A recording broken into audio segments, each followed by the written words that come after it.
نماز وسعت الرزق، ویسے تو ہر نماز انسان کے رزق کو بڑھاتی ہے، لیکن اس کے باوجود میں تلاش کرتا ہوں کوئی ایسی نماز مجھے مل جائے کہ جو واقعاً روزگار کے لیے تیر بہدف ہو۔ تو روایت کے اعتبار سے امام جعفر صادق علیہ السلام کی بارگاہ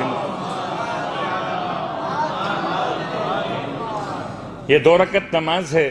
یہ بات یاد رکھیے کہ مولائے متقیان جیسی عظیم شخصیت بھی جب گھر سے باہر کسی اہم کام سے نکلتے تھے تو آپ 2 رکعت نماز پڑھ کر اس اہم کام کے لیے خدا سے مدد طلب کرتے تھے، میرے اور آپ کی ہدایت کے لیے، میری اور آپ کی تعلیم اور تربیت کے لیے۔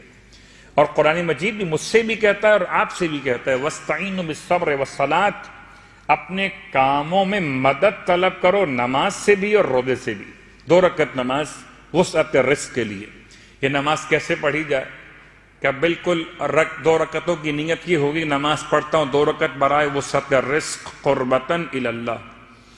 اور اگر گھر میں خاتون بھی پڑھیں تو بہت زیادہ بہتر ہے کہ مسئلہ رزق میں دونوں کا ایک مسئلہ ہے، مردوں کا بھی ہے اور خواتین کا بھی ہے۔ کبھی ہو سکتا ہے نصیب خواتین کا ہو، کبھی ہو سکتا ہے نصیب مردوں کا ہو۔ 2 رکعت نماز ہے، مشکل نماز نہیں ہے۔ اگر میں آپ سے ویسے ہی کہوں آپ پہ دل رکھنے کے لیے کہ مجھے اپنا سی وی بھیج دیجیے گا، تو آپ ڈھونڈ ڈھانڈ کر جہاں کہیں نیٹ مل رہا ہو آپ جاتے ہیں اور مجھے اپنا سی وی میل کرتے ہیں، چاہے میں اس پر عمل کروں آپ کے لیے نہ کروں۔ اگر مجھے اپنا سی وی میل کر سکتے ہیں تو آئیے اپنے رب کو اپنا سی وی میل کیجئے 2 رکعت نماز پڑھ کے۔ اور پھر خدا تو ایسا مہربان خدا ہے کہ سارے لوگ ساتھ چھوڑ دیں تو یہ ہو سکتا ہے کہ چھوڑ دیں، مگر ایک ہی ذات وہ ہے جو انسان کا ساتھ کبھی نہیں چھوڑتی، اور اسے ہی تو خدا کہتے ہیں۔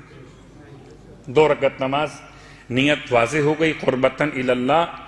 رکعت اول میں الحمد کے بعد 3 مرتبہ سورہ انا اعطیناک الکوثر۔ اتنا آسان طریقہ ہے کہ ایک مشکل نہیں ہے۔ انسان ہم جتنے بیٹھے ہوئے ہیں کوئی اور سورہ یاد ہو کہ نہ ہو، مگر سورہ کوثر تو یاد ہوتی۔ رکعت دوم میں ذرا سا مشکل ہے، وہ 2 سورے ہیں، سورہ قل اعوذ برب الناس اور سورہ قل اعوذ برب الفلق۔ پہلے فلق پڑھیے 3 دفعہ، پھر سورہ ناس پڑھیے 3 دفعہ۔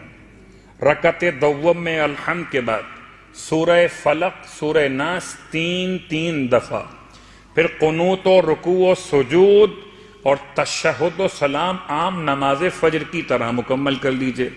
اور نماز پڑھنے کے بعد پھر خدا سے اپنے رزق میں برکت کی دعا مانگیے۔ اور جب کبھی دعا مانگیے تو یاد رکھیے اللہ کے رسول کی ماں کا واسطہ دے کر دعا مانگیے، اس لیے کہ جب کسی کی ماں کا واسطہ دیا جائے، کائنات میں کچھ بھی نہ ہوتا اگر ختمیہ مرتبت کی ذات نہ ہوتی، اور ختمیہ مرتبت کو آپ کی ماں کا واسطہ دینا ایک ایسا واسطہ ہے جو انسان اگر مجھے اور آپ کو دے، میری اور آپ کی ماں کا واسطہ، تو شاید ہم سوچنے پر مجبور ہو جائیں کہ اس کے لیے ہم کیا کر سکتے ہیں۔ یہ ہماری ماں کی قسم ہمیں دے رہا۔ صلوات پڑھیں محمد و آل محمد۔